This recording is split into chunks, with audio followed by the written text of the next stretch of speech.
tadi? Ricky? Udah, Pak. Udah. Ya. Pak Fajar tadi ya? Iya, Pak. Oke. Betul. Baik. Kalau gitu coba baca aja satu ayat aja.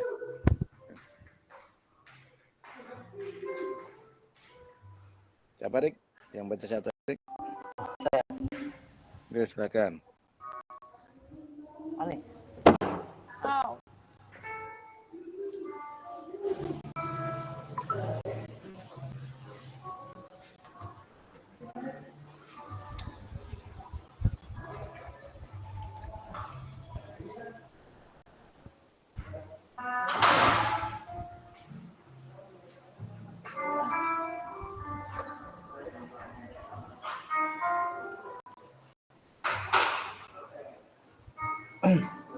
A'udzu billahi minasyaitonir rajim.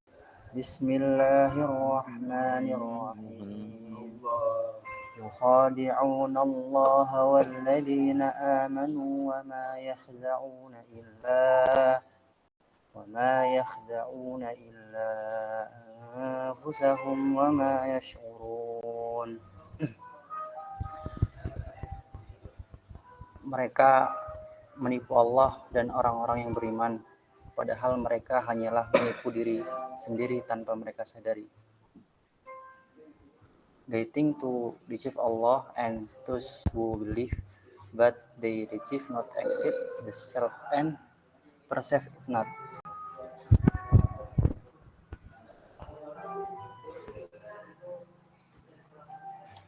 Mereka meyakini dengan kejahilan mereka bahwa mereka telah berhasil menipu Allah dan orang-orang mukmin dengan menampakkan keimanan dan menyembunyikan kekufuran mereka. Padahal tidaklah mereka menipu kecuali diri mereka sendiri, sebab akibat buruk dari tipu daya mereka itu hanya berbalik kepada mereka sendiri dan karena parahnya kebodohan mereka. Mereka tidak menyadari hal tersebut karena pasti diri mereka.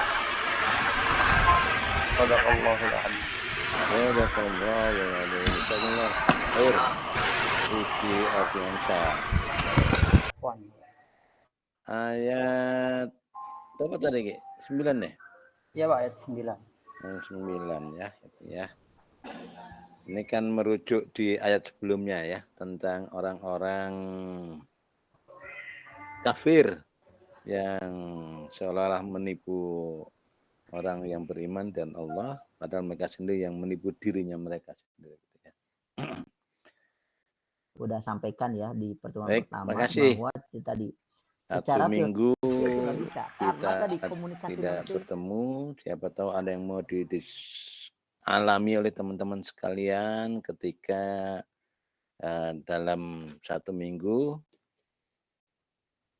kehidupan satu minggu tentunya menemukan hal-hal yang harus diambil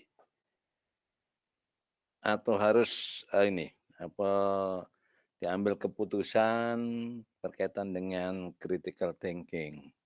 Silahkan kalau ada yang berbagi, feel free saja. Sambil Bapak ini baru ada 1, 2, 3, 4, 5, 6, 7, dan 10 yang terakhir Nur Azizah. Ini yang minggu lalu ya. Zaid, silakan Zaid. Yuk. Pak Towo. Ya. Ini bukan masuk menyinggung ya Pak ya. Cuman buat bridging-nya, saya kan punya kakek. Nah, kakek saya tuh kalau ke rumah. Kakek atau kakak? Ya, saya punya kakek. Oh, grandfather. Oke, kakek udah tua berarti ya? Iya. Nah.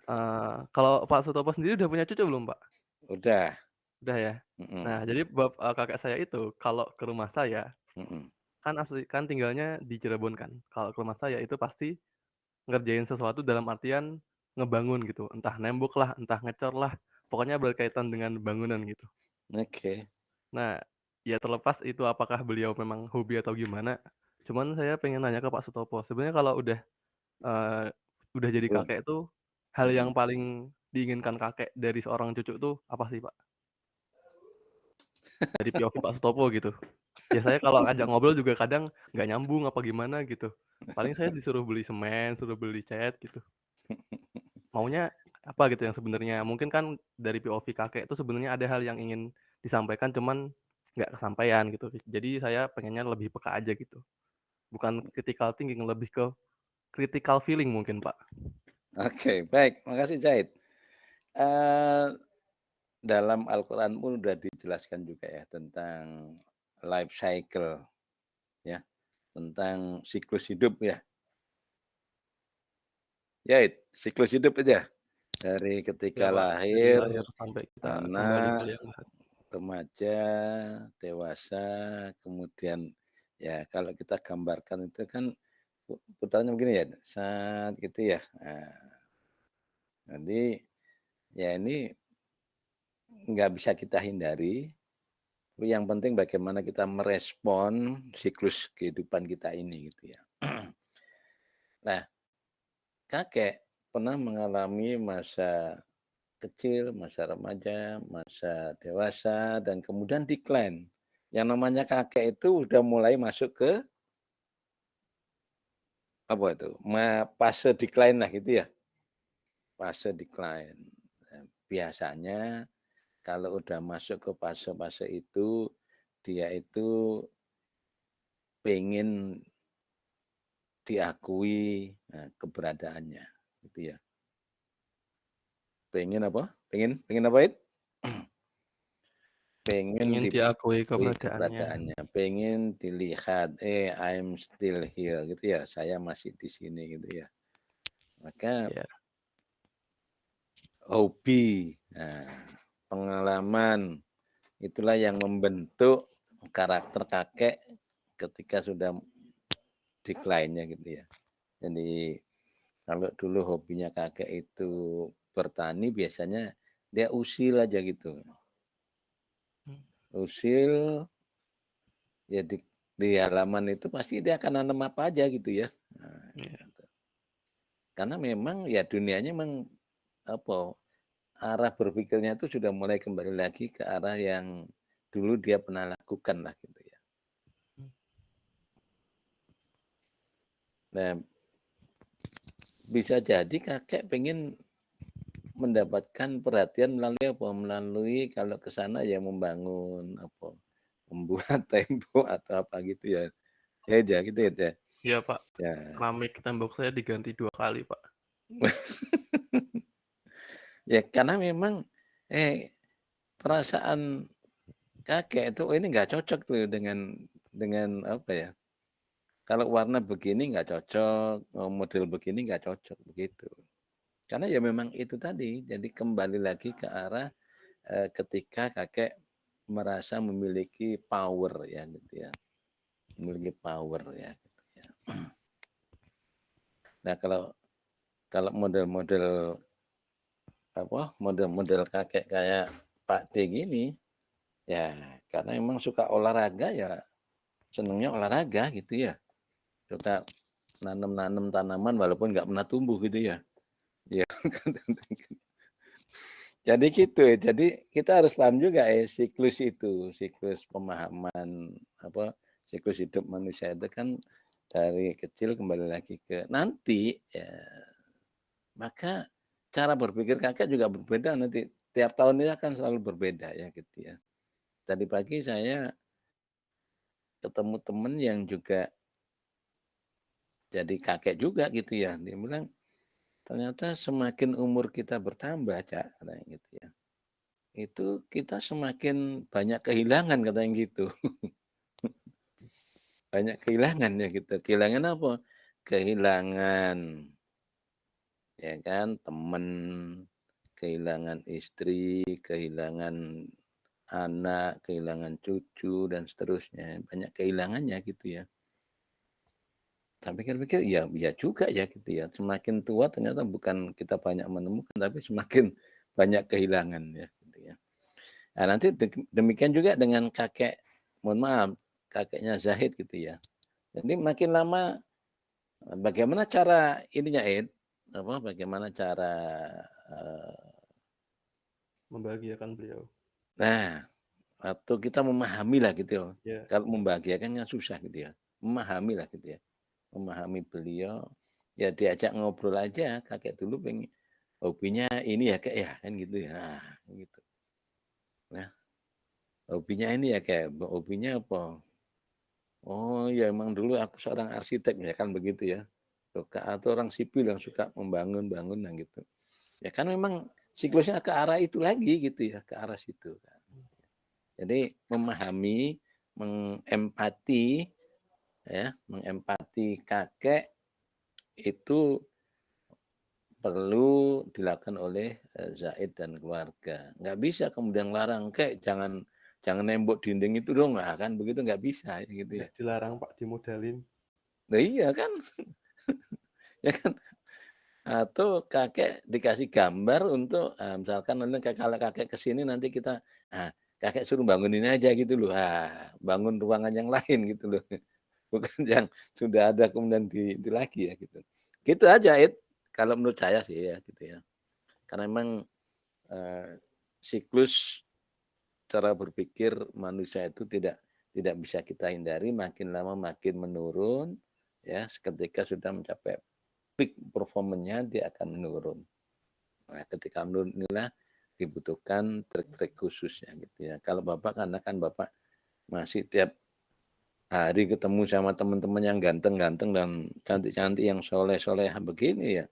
Mau nggak mau Bapak harus belajar kan begitu ya. Bapak harus membaca buku ya gitu ya. Terus memahami karena bukan kebetulan kan di dunia ini tidak ada yang kebetulan ya. Di dunia ini kebetulan atau tidak ada kebetulan? Adanya kebenaran bukan kebetulan. Oh. Ya enggak ada kebetulan di dunia ini karena semua udah dalam siklus yang sudah Allah tentukan ya. Jadi mau tidak mau ya kita harus memahami cara berpikir, kan seringkali kita itu karena kita cara meresponnya berbeda, maka melihat kakek yang begitu, kakek ini kalau ke sini kok mesti harus beli semen, beli ini, beli pasir gitu ya. Enggak, jadi siklus of thinking-nya itu sudah berubah gitu ya. Mengalami perubahan, mengalami gradasi lah gitu ya. Itu ya aja. Siap, makasih Pak. Ya. Berarti nanti diajak ngobrol aja ya. Iya, diajak ngobrol gitu ya. Atau kalau enggak, ketika ini ya kamu sudah memiliki plan. Nah ini nanti kalau kakek kesini kakek suruh bangunin aja nih. Gitu ya. Kamar mana yang harus diperbaiki dan sebagainya gitu. Itu kalau dari saya. Nah teman-teman lain mau Jazakallah khair. Ya, bayang gitu. Silakan, ada yang lain. Kita ngomongin berpikir kritis. Rizky. Silakan Ki. Rizky. Baik Pak, izin bertanya. Tadi Zaid dari Cirebon ya? Yang Pak, kalau saya bukan dari Cirebon Pak, saya dari Jawa, Semarang. Rumah kakek saya di Cirebon. Oh, Semarang. Oke. Ya. Baik, silakan Rizky. Izin bertanya Pak. Silakan Ki. Ya, kalau dalam tindakan ini kita kan ada batasan ya Pak ya. Ada batasan dalam tindakan. Sehingga bisa dihukumi tindakan itu. Nah, saya mau bertanya, apakah dalam pemikiran itu juga ada batasan? Dan juga apakah pemikiran itu bisa dihukumi gitu loh. Karena dulu itu Pak, dikit cerita ya. Kalau dulu itu kan ada namanya war on terorisme ya Pak ya. Ada perang kepada terorisme gitu ya. Nah kemudian kan terorisme adalah satu tindakan. Akhirnya bisa dihukumi. Nah sekarang ini berpindah Pak dari perang menuju terorisme kepada perang kepada radikalisme. Yang radikalisme itu kan sifatnya adalah pemikiran ya Pak ya. Nah itu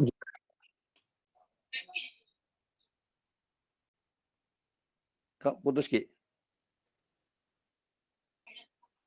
Pertanyaannya itu Pak, apakah kemudian pemikiran itu ada batasnya dan juga apakah pemikiran itu bisa dihukumi secara hukum itu Pak? Oke, baik. Terima kasih Rizky, orang Bandung ya Ki ya. Ya, Allah memberikan kita akal, fisik, pikiran, dan hati ya gitu ya. Nah, apakah tadi pikiran atau pemikiran ya Ki? Pemikiran Pak. Pemikiran ya. Apakah ada dibatasi ya gitu ya. Yang membatasi itu adalah diri kita sendiri sebenarnya ya gitu. Allah memberikan keluasan terhadap cara berpikir kita, terhadap pemikiran kita. Allah memberikan keluasan. Yang membatasi itu adalah diri kita sendiri harusnya begitu ya.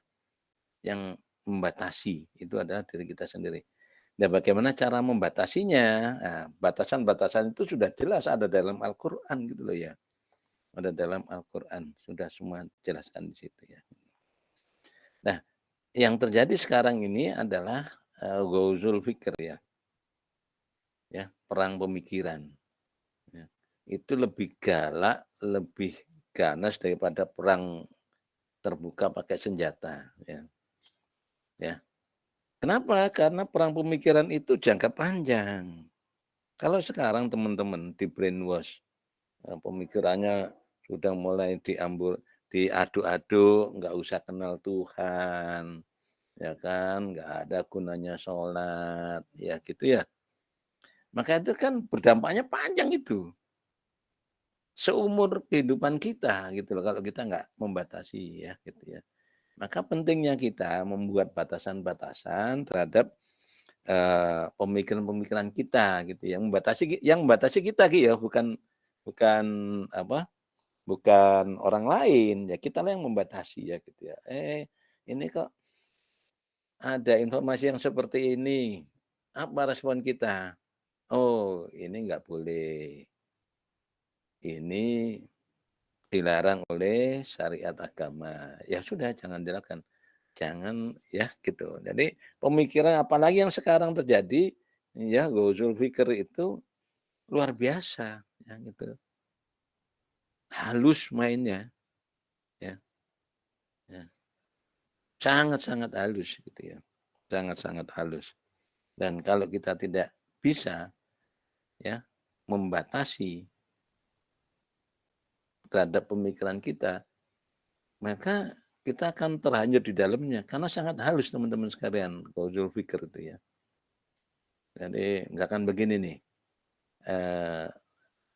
ya dulu pengalaman Pak D aja lah gitu ya. Dulu Pak D itu kan jadi kepala cabang di di sebuah perusahaan telekomunikasi untuk mengcover daerah Bali, Nusra, dan Indonesia Timur. So teman-teman bisa imagine betapa besarnya coverage-nya gitu ya. Sampai Indonesia Timur, sampai Papua. Nah, apa yang dilakukan oleh para pemain ghauzul fikr ini gitu ya. Datang Pak Topo, Bapak tak jadiin ketua organisasi ini ya katanya gitu. Ya, organisasi yang relate dengan Yahudi itu banyak ya. Ada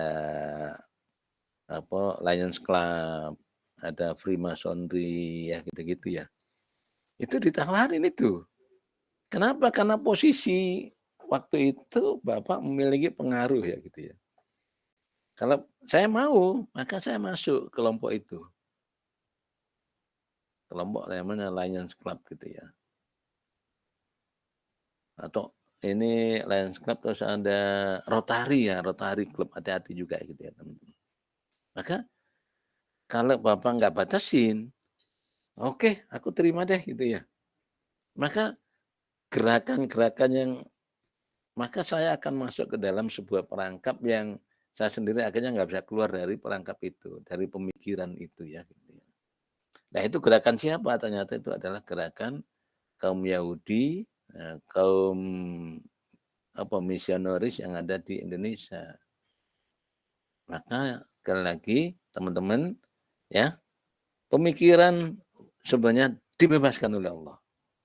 Hanya diri kita lah yang membatasi, membuat batasan agar kita semua tidak masuk ke dalam jurang pemikiran yang menjauhkan diri kita kepada Allah, Sang Pencipta. Ya, menjauhkan diri kita kepada aktivitas ibadah kita, yaitu ibadah yang sesuai dengan syariat Islam. Itu ya Rizky ya. Jadi gitu Ki. Jadi tidak ada dibatasin Ki. Ya. Yang membatasi diri kita sendiri Ki. Kita harus tahu. Nah, gitu. Ya, mohon maaf kalau Bapak salah nih, kalau Bapak nggak berkenan, silakan ya. Oh, ada lagi. Oke, izin kalau tidak ada Bapak share screen ya. Mana nih? Nah. Oke.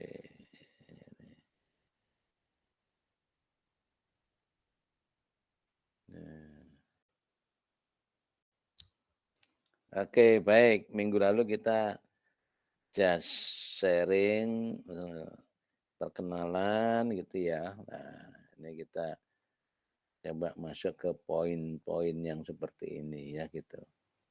Ya, jadi kita masuk ke materi kita yaitu critical thinking. Mengapa kita perlu belajar ini? Teman-teman yang buka laptop siapa? Coba kita sambil belajar bareng-bareng. Oh, Ibden. Mau nanya Ben? Ibnu? Pak, tadi Bapak nanya kan, saya buka laptop ya, saya buka laptop Pak. Oke, Ben coba. Ini Ben. Apa itu critical thinking? Dan mengapa kita harus belajar critical thinking? Teman-teman nggak usah dibuka dulu Ben. Teman-teman boleh speak up aja. Boleh ngomong apa saja. Kenapa kita perlu belajar critical thinking?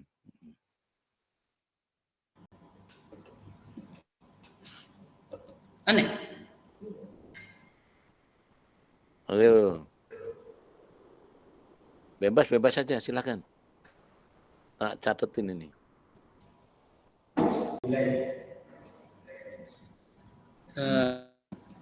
Ada tadi Pak, mengapa pentingnya belajar critical thinking? critical Ya, Ben.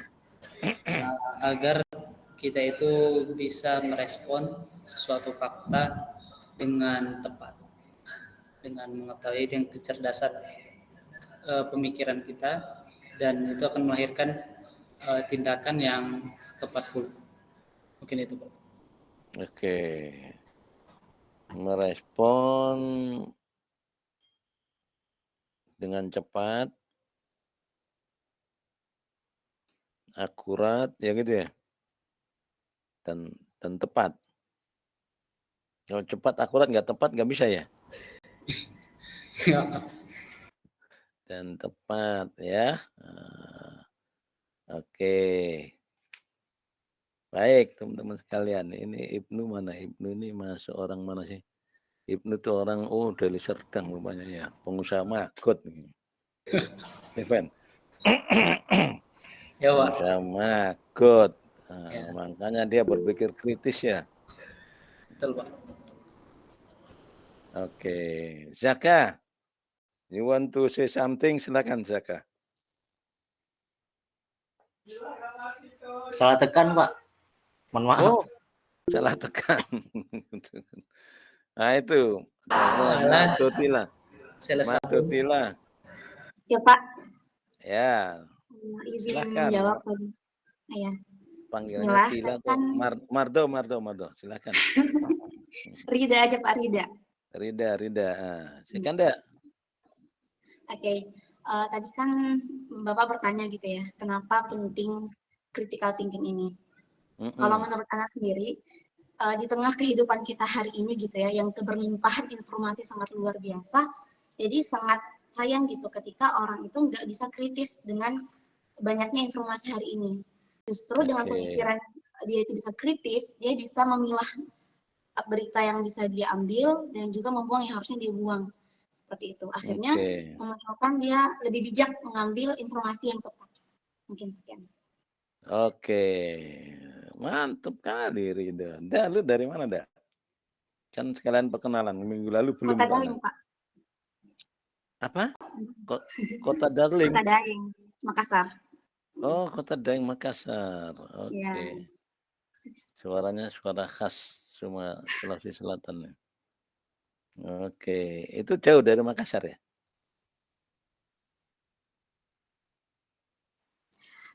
Pak, itu Kota Daeng inisial dari Makassar itu sendiri. Karena Oh, banyak daeng-daeng di sana. oh gitu. Kota Yes. Daeng. Oke, baik. Ya, memilah-memilah information ya, gitu ya. Ada kalau nggak salah di surat Al-Hujurat ayat 6 kalau nggak salah ya, itu ya. Jadi maka kita harus pandai-pandai menerima informasi dari kaum fasik gitu ya. Hendaknya kita berhati-hati, kemudian untuk menyebarkan juga harus hati-hati ya gitu. Itu termasuk bagian pada critical thinking ya gitu. Thank you ya. Rida ya? Ya, Pak. Oke. Baik. Jadi teman-teman sekalian, kan minggu lalu udah Bapak sampaikan bahwa yang namanya critical thinking itu sudah embedded pada diri kita gitu ya. Dari kita dilahirkan, ketika kita kecil pun, ketika lapar, pikiran kritis, walaupun kita belum menyadari waktu itu, dengan cara menangis, ya kan, gelisah. Gitu. Itu bagian daripada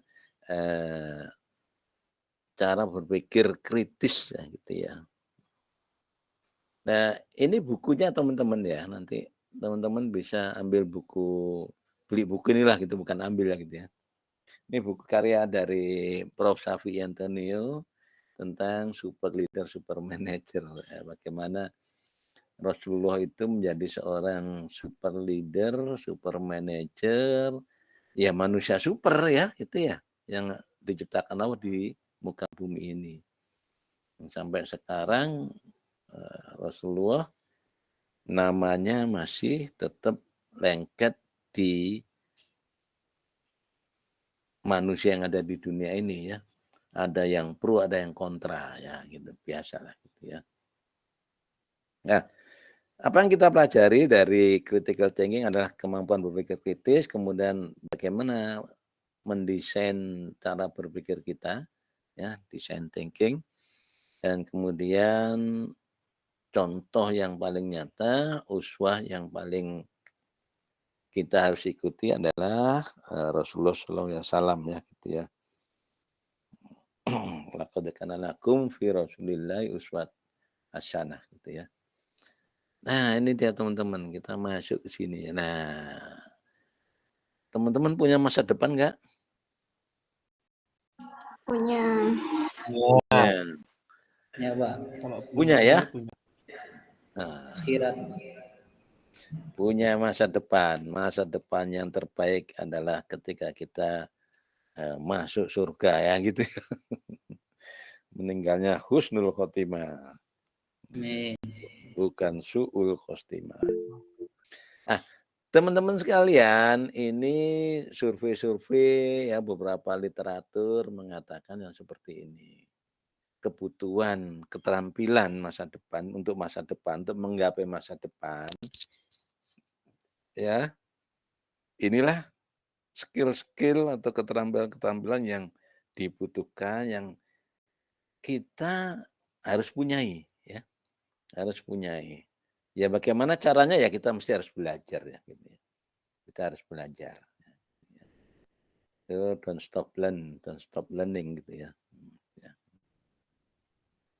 Jadi orang-orang, ya ini tentunya melalui survei dari orang-orang yang sukses, orang-orang yang memiliki kapabilitas dalam keilmuan dan sebagainya gitu ya. Jadi ini ya, kita itu harus memiliki ini, yang pertama yang paling atas ya, self-directed learning. Nah, yang minggu lalu Bapak bilang self-knowing gitu ya. Artinya apa teman-teman sekalian? Ya, kita itu harus yang pertama memiliki motivasi untuk belajar. Yang kedua memahami, ya, mastering diri kita, ya, paham dan tahu siapa diri kita. Ini yang jadi permasalahan adalah kita nggak tahu diri kita itu siapa, gitu ya.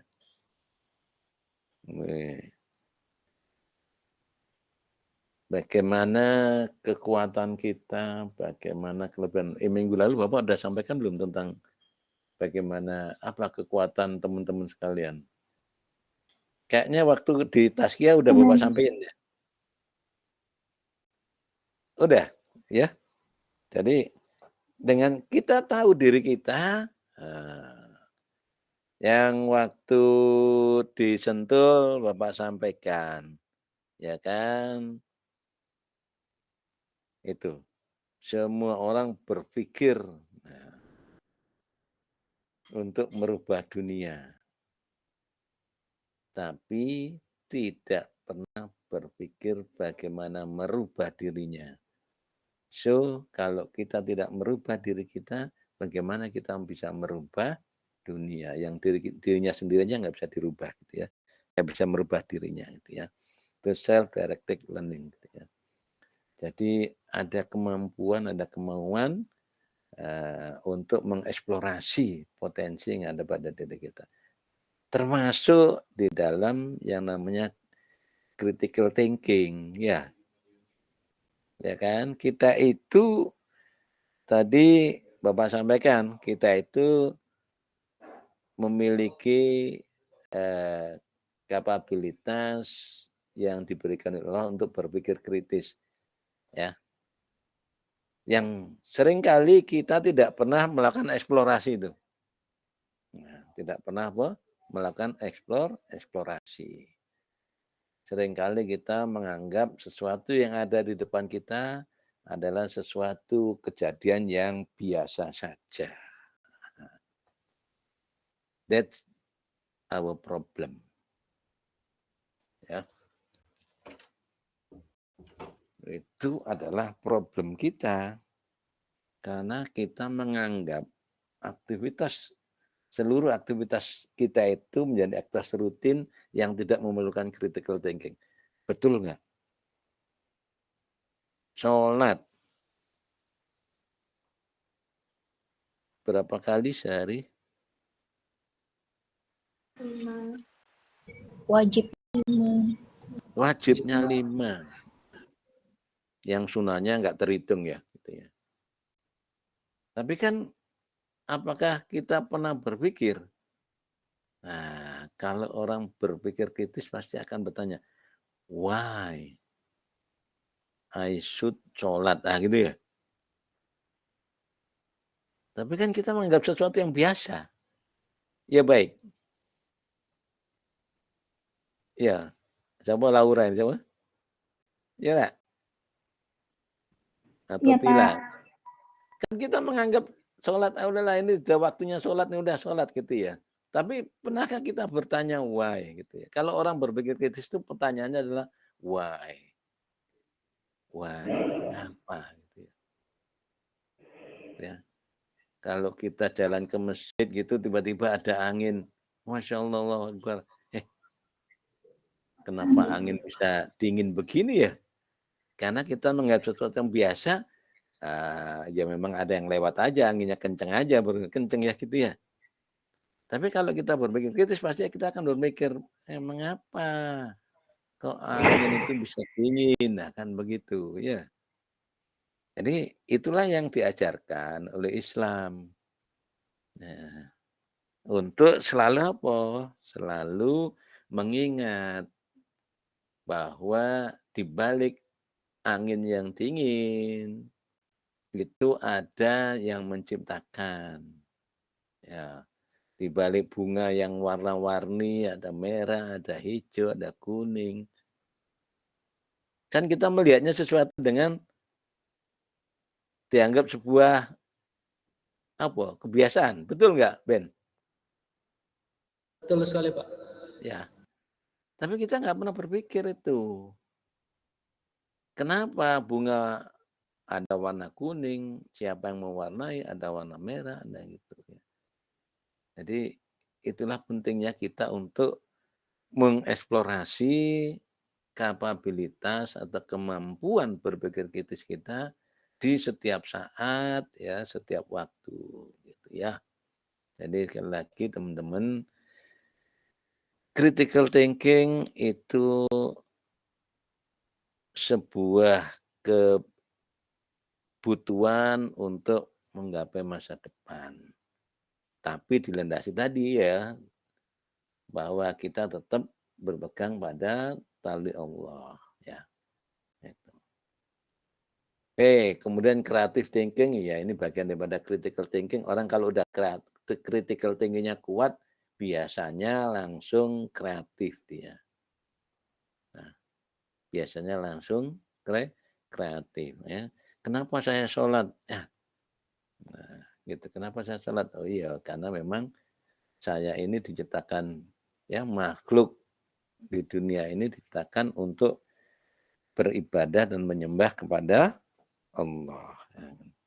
Kemudian kalau mau sukses melalui collaboration dan leadership. Jadi orang yang mampu memiliki kepemimpinan pada dirinya, pasti dia akan mampu membangun kolaborasi, ya, dengan jamaah yang lain. Membangun networking, membangun jaringan, membangun networking, membangun kolaborasi, itu tidak akan terbentuk kalau kita tidak memiliki leadership. Siapa yang setuju? Mana nih? Betul enggak? Setuju.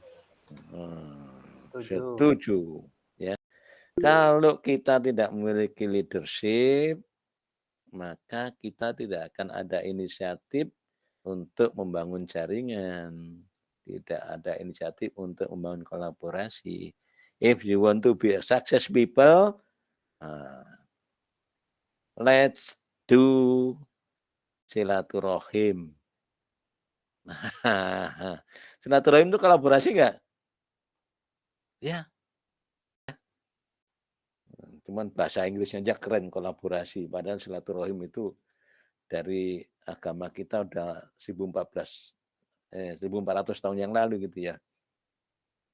Itu teman-teman ya. Jadi membangun kolaborasi karena kita memiliki leadership. Jadi karakter kepemimpinan kita itu yang mendorong kita untuk mampu membangun jaringan. Dan yang kemudian yang ini apa nih? Kalau nggak kelihatan communication ya.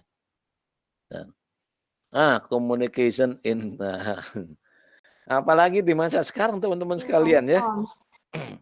Communication in all form. Dalam model komunikasi itu banyak betul sekarang ini. Ya. Yang kita kayak begini ini kan sekarang ini kan model komunikasi ya. Ya, model komunikasi dalam berbagai bentuk sekarang ini. Ya. Verbal dan non verbal. Ya. Verbal ngomong. Non verbal pakai kode-kode, pakai kedipan, pakai gelengan, nah, itu ya. Pakai gestur, pakai angkat tangan gitu. Ya berarti dia mau bertanya gitu ya. Nah, di era perkembangan teknologi yang sangat luar biasa ini, terutama teknologi internet, maka orang yang sukses ya ketampilan yang harus dimiliki adalah menguasai teknologi yang sedang berkembang saat ini gitu ya. Contohnya begini nih.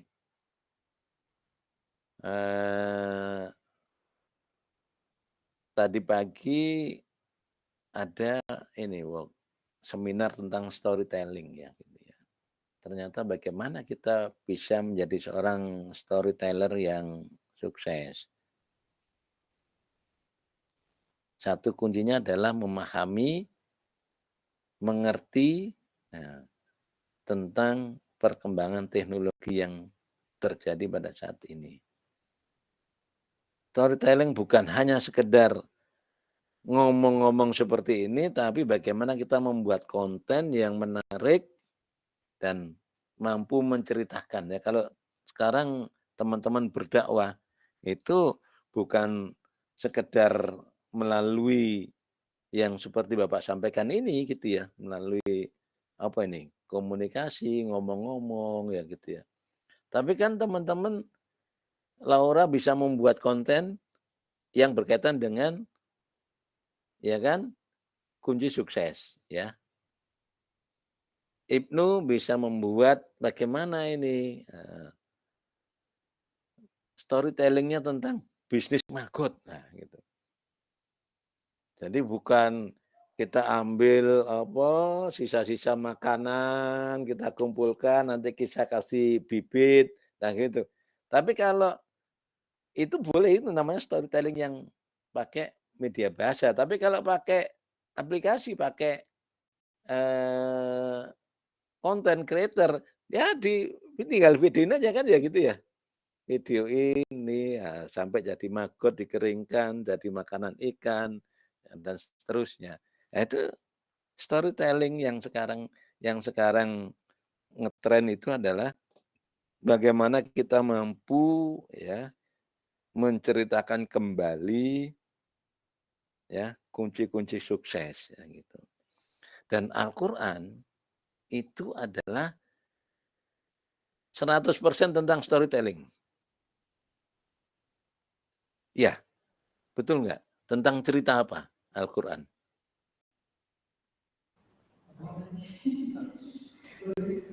Kaum cerita Nabi, kaum yang terdahulu, cerita Kebanyakan kisah Nabi Musa masa depan. Iya ya.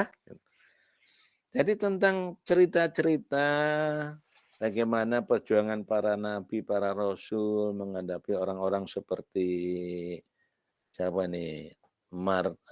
Dilah gitu ya. Kan orangnya susah gitu ya. Seperti Ibnu yang ngeyelan gitu ya. Kan itu kan diceritakan semua gitu ya. Kayak Fir'aun, kayak Korun. Nah, itu diceritakan semua gitu ya. Nah, itu kan storytelling sebenarnya gitu ya. Storytelling. Jadi sekarang ternyata bisnis-bisnis yang sukses itu karena perusahaan itu mampu, nah tolong tulis, mampu membuat apa?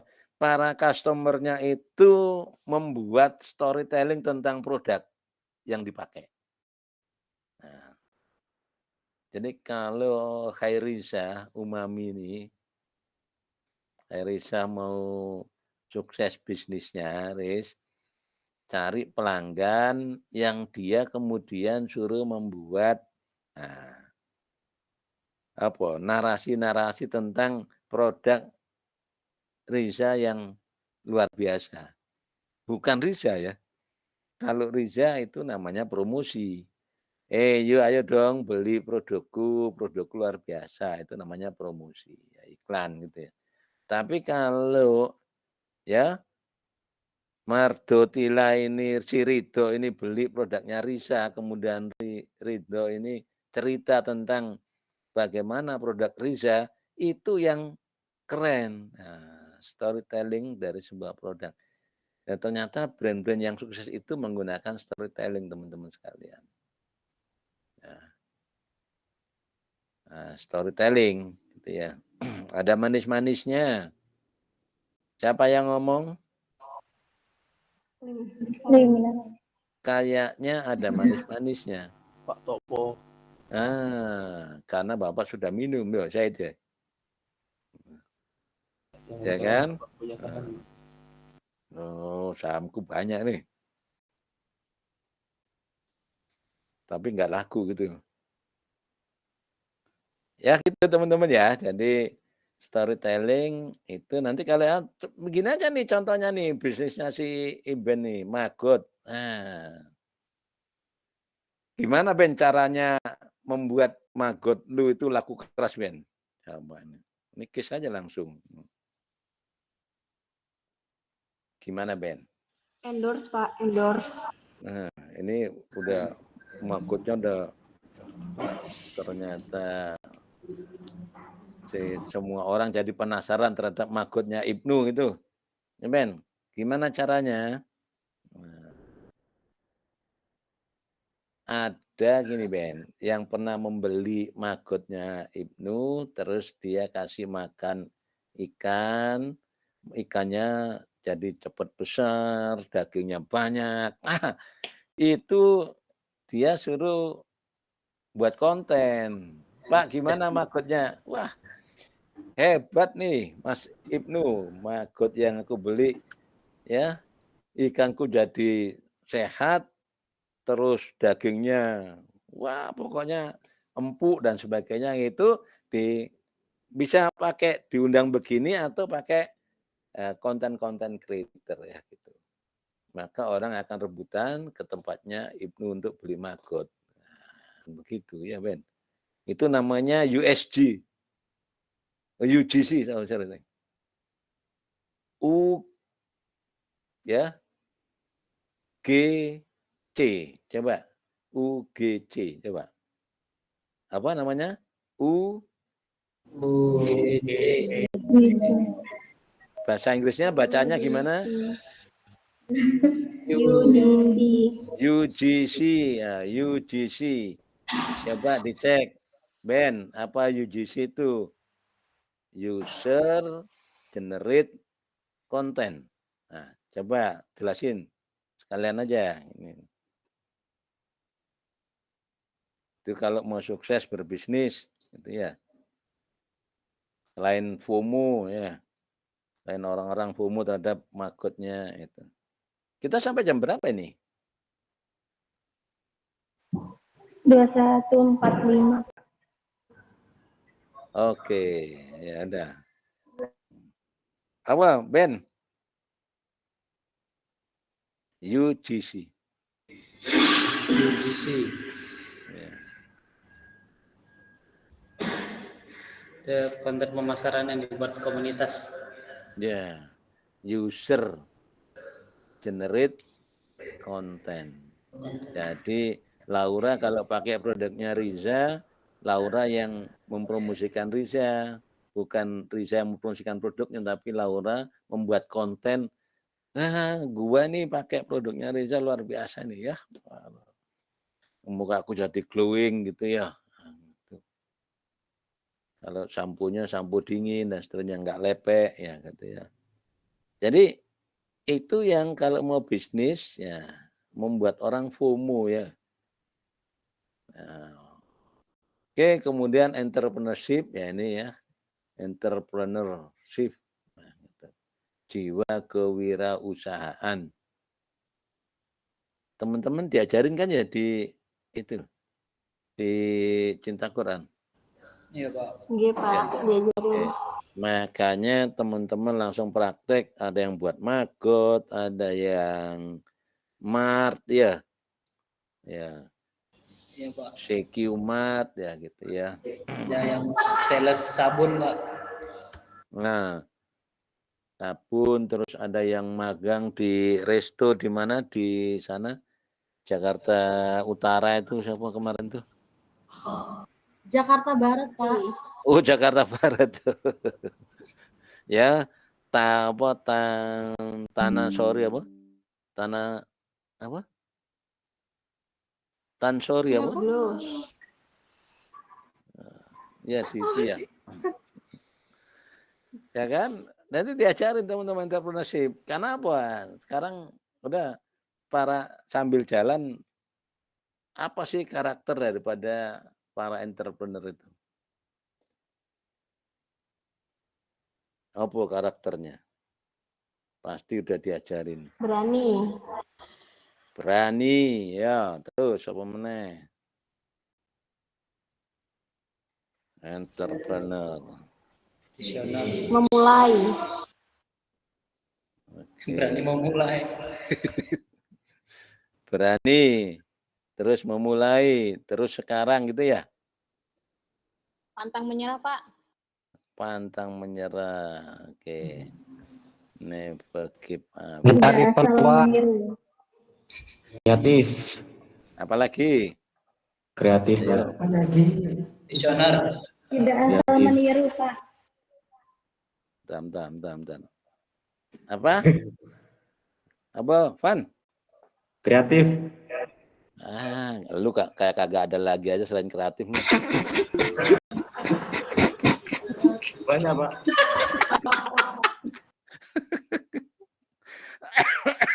Sorry. Nah, Rizky angkat tangan tuh. Menyerah tuh. Galuh juga angkat tangan tuh. Pandai mencari peluang, Pak. Oke. Seek the opportunity. Menghadirkan problem solver, Pak. Oke. Problem solving. Problem solver. Oke. Terus apa meneh? Galuh apa lu? Yuk, sales sabun jawab. Sabun. Hah? Oke, planner. Oke.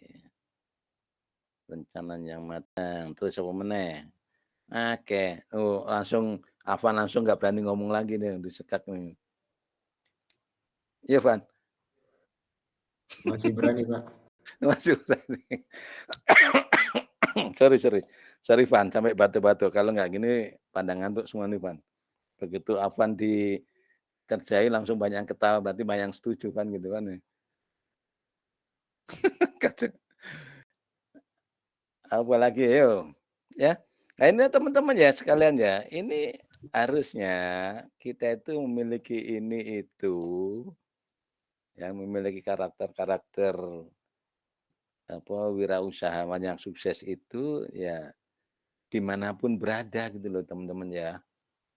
Jadi apakah kita sebagai pengusaha atau sebagai karyawan atau sebagai guru atau sebagai dosen gitu ya, maka karakter-karakter yang tadi disebutkan dari mulai berani memulai ya gitu ya, nggak pernah menyerah, kreatif, inovatif, seek the opportunity ya, mencari peluang, berani ambil resiko, memiliki perencanaan, terus jadi problem solver. Nah ini kan karakter-karakter itu bukan hanya ketika kita doing business ya teman-teman, tapi ketika kita dimanapun berada karakter itu harus embedded, harus nempel kepada diri kita.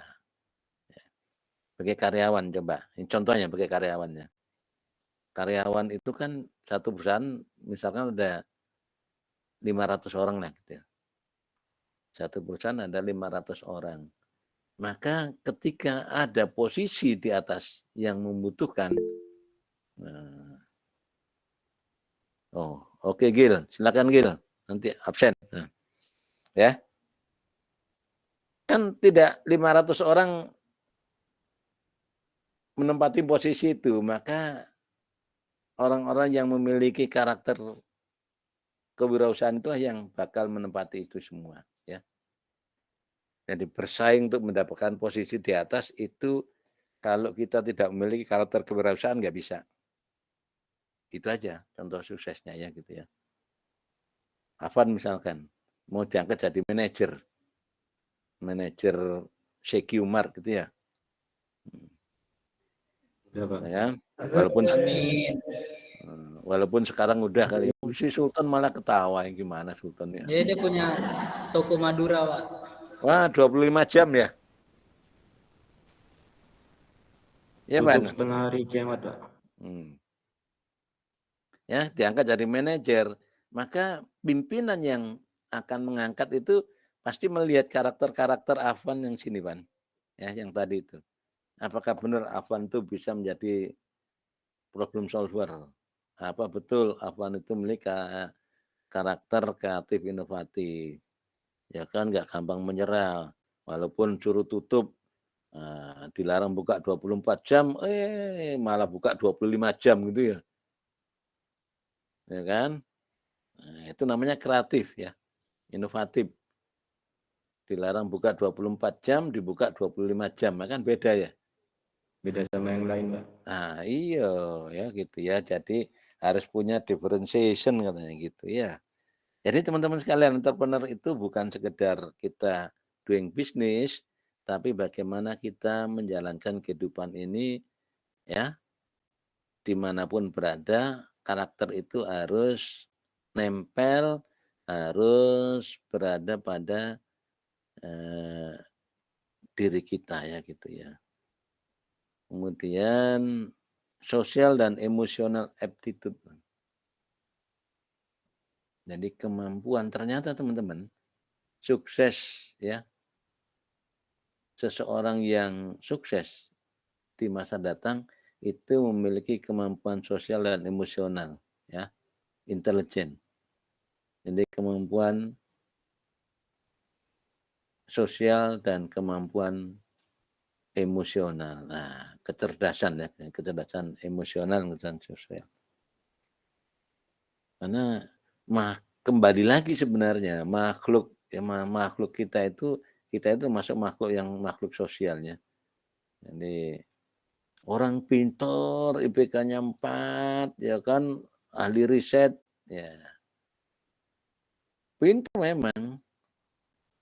Tapi begitu nanti masuk ke sebuah organisasi, nah, apakah kepintaran dia mampu membangun emosional, mampu membangun aktivitas sosial. Nah, biasanya kalau orang yang pinter banget, researcher itu kan ya, kerjaannya mikir terus gitu ya. Bukan salah, tapi bahwa interaksi dengan makhluk lain, dengan teman-teman yang lain, itulah kunci suksesnya ya gitu ya di sebuah organisasi. Ini kalau teman-teman tak apa ya, dulu Bapak kuliah di program diploma 3 ITS itu, kalau mungkin karena sekarang IPK teman-teman gede-gede ya, 3,7, 3,8 gitu ya. Iya, Ben? Ya kan ya? Saya waktu itu IPK aku nggak sampai telu loh, Rek. Nggak sampai 3. Nggak sampai 3 ya, teman-teman. Tapi memang waktu itu ketat banget gitu ya. Nilai A saya itu cuma 1 di ijazah sampai sekarang. Ini kalau apa nilai A saya? Itu agama Islam ya gitu ya. Ya loh, cuma 1 nilai A saya itu ya. Itu namanya pelajaran agama Islam, saya dapat A. Wow, Masya Allah. Berarti memang Allah sudah membimbing saya untuk masuk ke Tazkiyah gitu ya. Kan dulu nggak kebayang itu Bapak masuk ke Tazkiyah, ketemu Ibnu yang hafiz Quran, ketemu Afan yang hafiz Quran, penghafal Quran dengan bisnis warung Maduranya gitu ya.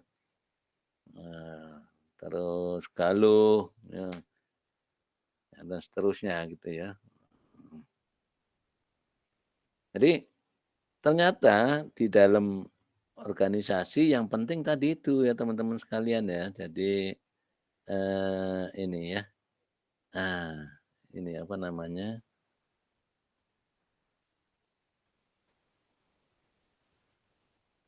Nah, ini ya. Nggak kelihatan ya. Nah, itu dia ya. 80% kesuksesan seseorang itu karena memiliki kemampuan sosial dan emosional. Intelijen, kecerdasan itu. Ya, jadi orang yang memiliki emosional, intelijen yang bagus, maka insya Allah dia akan sukses ya gitu, di masa datang. Nah, kembali apa itu critical thinking? Nah, itu ya.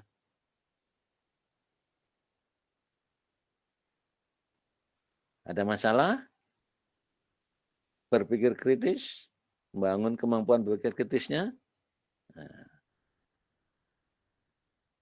dapat solusi. Ya, kan gitu. Ya.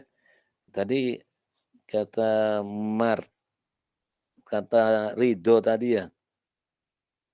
Itu ya. Memilah-milah informasi yang masuk, mengambil keputusan, berpikir terus ambil keputusan.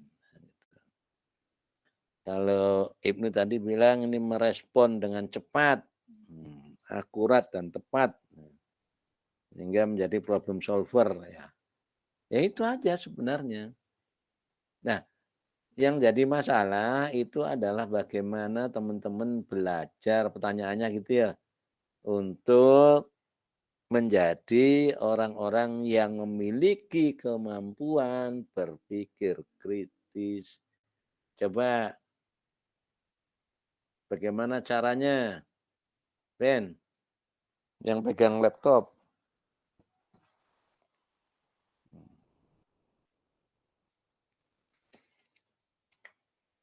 Untuk melatih berpikir kritis, Ben.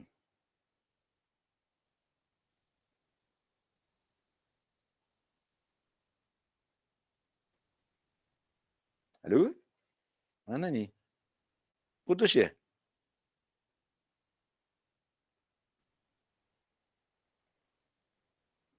Halo? Halo?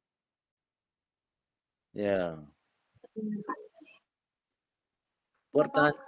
Ya, siapa nih?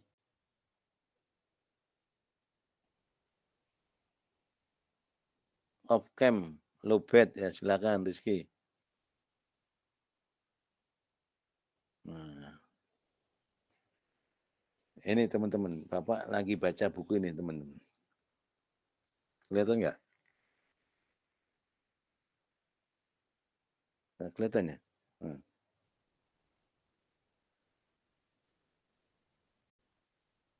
Nah, kelihatan nggak?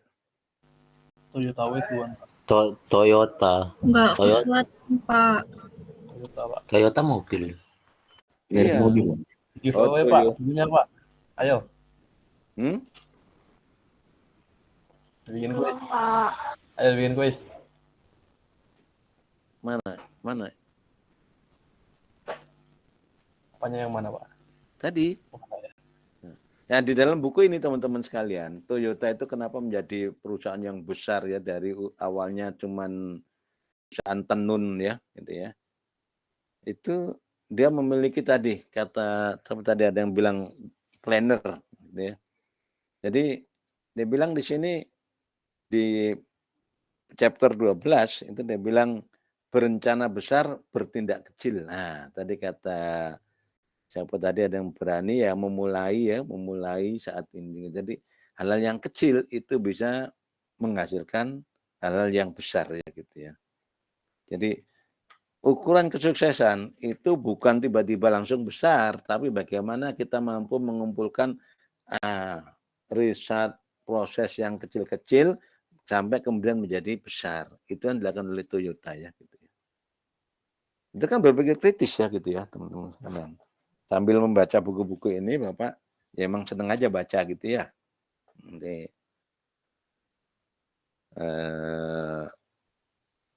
cara berpikir kritis bagaimana caranya itu yang penting buat kita ya. Nanti teman-teman silakan minggu udah dikasih tugas-tugas belum sama dosen yang lain? Belum, Pak. Belum. Tapi kelompok-kelompok udah?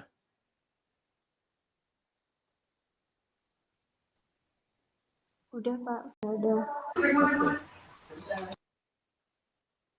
Ya, ada ya. Jadi satu kelompok berapa orang? Sekitar 4 orang, Pak. 4 orang. Oke.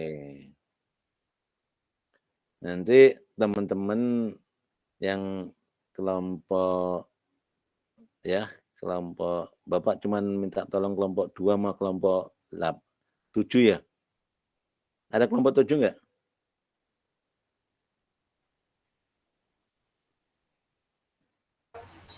Ayo siapa kelompok 7 ayo.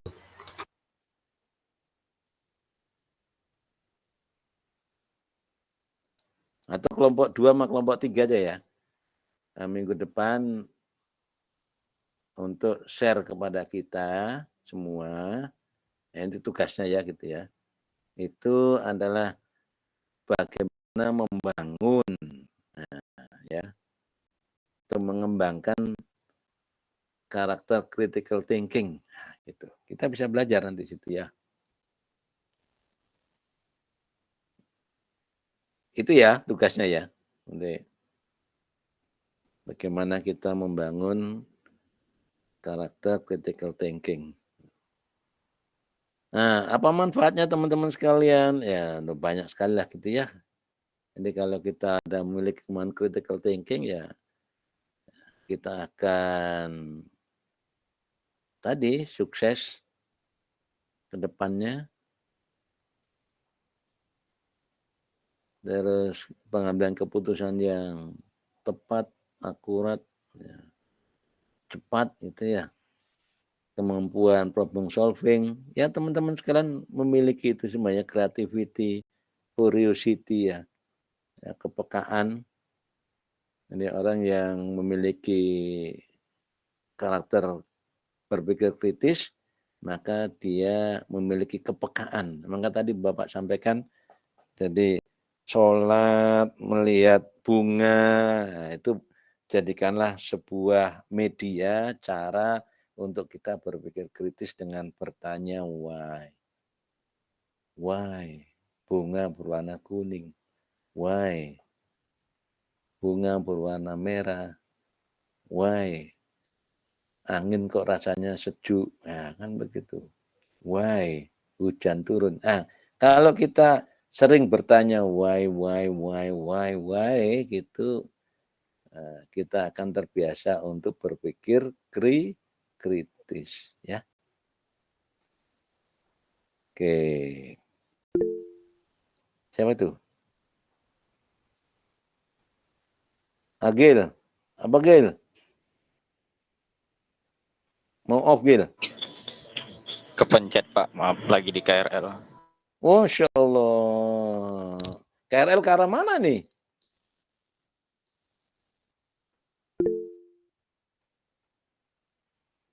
Oh, pencet lagi.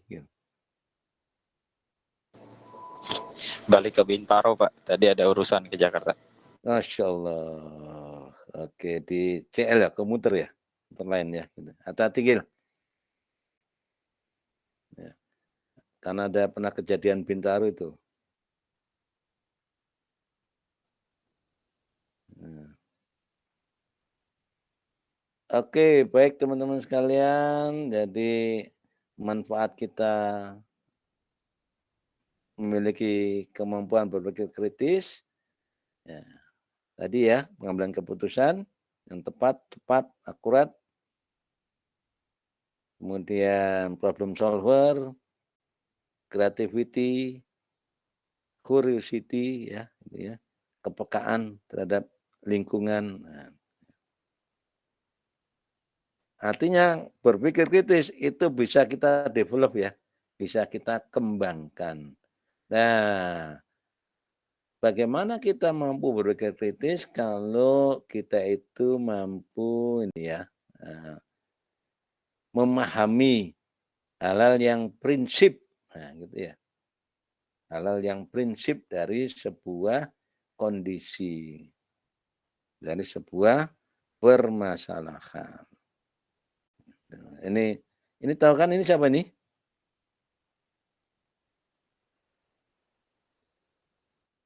Ya, Mas Elon orang Solo ya. Elon. Orang Jawa Pak. Orang Jawa ini, cuman mukanya. Orang Madura ya Pak. Nah, enggak. Ini mau dinaturalisasi nih jadi orang Madura gitu. Ya, Elon Musk, Mas Elon ya. Ya, jadi dia berpikir apa sih yang menjadi prinsip, menjadi hal yang mendasar, yang esensial gitu ya, dari sebuah permasalahan gitu ya. What is principle?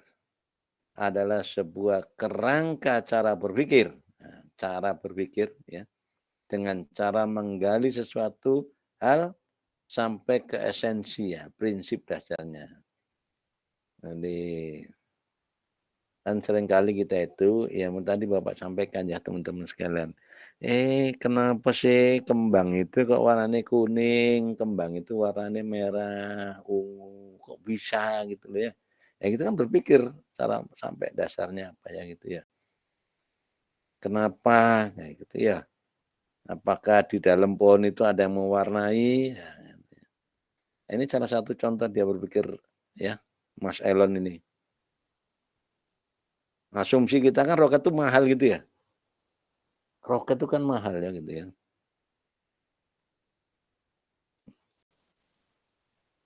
Oke, kemudian pakai prinsipal itu ya, thinkingnya mencoba. Oh, kenapa harus mahal kalau bisa murah? Ya kan begitu. Beda kalau di kita ya, kenapa murah kalau bisa mahal gitu ya? Nah, prinsip-prinsip betul ya gitu ya. Duit ini kenapa harus gratis? Nah, ya kenapa kalau mudah, kenapa dipersulit, kenapa dipermudah ya kan? Nah ini sama dengan ini teman-teman ya, Gojek itu kan prinsip dasarnya kan apa sih? Kebutuhan apa? Kebutuhan transportasi, ya kan? Orang berpergian dari titik A ke titik B. Nah, dari Jakarta ke Bintaro. Nah, maka dibuatlah sebuah aplikasi yang namanya Gojek.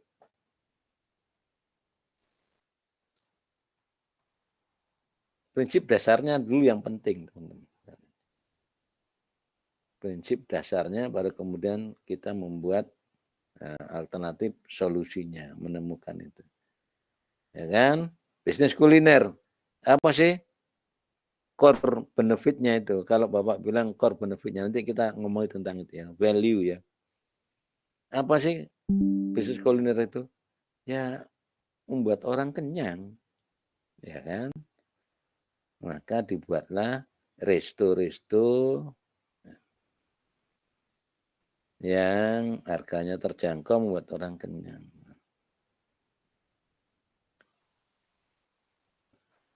Ini Tasin Shaikh itu bilang gini. Oh, first principle drive innovation. Nah, bagaimana hal-hal yang pokok itu mampu membuat inovasi. Nah, kalau dunia pendidikan yang prinsip apa?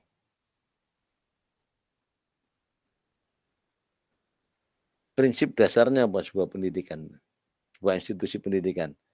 Nah, itu aja lah. Cinta Quran. Apa prinsip? Nah, pokoknya itu apa sih? Membuat apa? Bosnya para dai. Mencetak Quran. Menghapuskan. Dai cinta Quran. Pengemban dakwah. Siapa? Mewujudkan Indonesia cinta Quran. Oke. Tapi prinsip pendidikannya sendiri untuk apa sih? Untuk mencerdaskan ya. Mencetak 1 juta dai, Pak. Nah, mencetak 1 juta dai. Masya Allah. Ya, maka melalui mudah-mudahan sih acara malam hari ini juga bisa mencetak 1 juta dai ya gitu ya. 1.000.001 dai gitu. Amin. Amin. Teman-teman diajar untuk berpikir kritis ya. Jadi mencerdaskan, kalau menurut Undang-Undang Nomor 12 Tahun 2012 ya, tugas dunia pendidikan, kampus atau apapun namanya itu adalah mengembangkan potensi teman-teman ya menjadi 1.000.001 dai gitu loh. 1.000.001 dai. Ya, teman-teman memiliki kapabilitas itu. Nah, untuk menjadi dai yang sukses ya memiliki karakter critical thinking. Oke, ini yang Bapak bisa share teman-teman sekalian pada kesempatan malam hari ini. Mudah-mudahan bisa ditarik manfaatnya. Amin, Pak. Berkah. Ya, tugas untuk kelompok 2 dan kelompok 3 yang tadi ya. Bagaimana mengembangkan karakter atau mendorong karakter kita memiliki critical thinking ya gitu ya. Tapi Bapak belum foto nih. Siapa yang bisa foto nih? Ini di-share di itu ya. Di-share di grup ya. Siapa yang bisa foto nih? Siapa aja bisa. Ya silakan. Silakan difoto.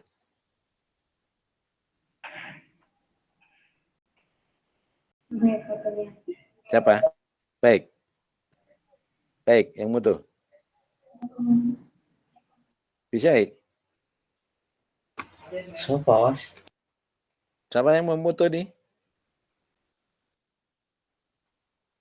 Halo. Mantap. Halo. Materinya ada di Smile ya, teman-teman sekalian, silakan ya.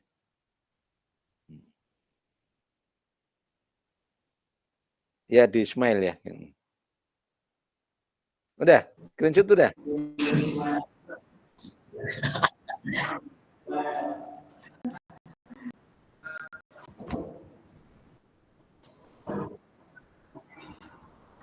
Oke. Ada berapa halaman? 2 halaman tuh? 1 halaman? Cukup? Oke. Baik, terima kasih teman-teman sekalian. Selamat beristirahat. Mohon maaf Bapak mengambil waktu istirahat teman-teman sekalian. Terima kasih, Pak. Tutup dengan sama-sama mengucapkan hamdalah. Alhamdulillahirrahmanirrahim. Dan kafaratul majelis.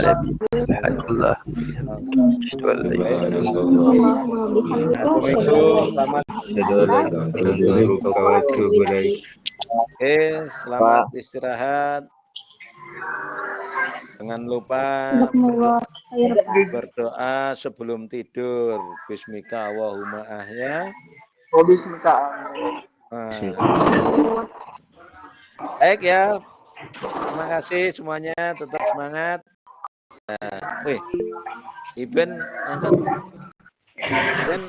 Ben. Pencet, Pak, pencet.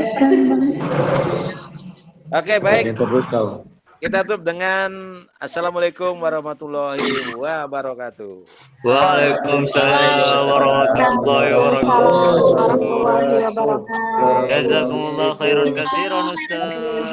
Jazakumullah khairan. Salam. Barakallahu fikum. Cek baru ini yang Waalaikumsalam. Oke, izin ya. Izin lab ya. Nggih, Pak. Assalamualaikum. Kelompok 1 ada tugas apa? Kelompok 1 ada tugas apa?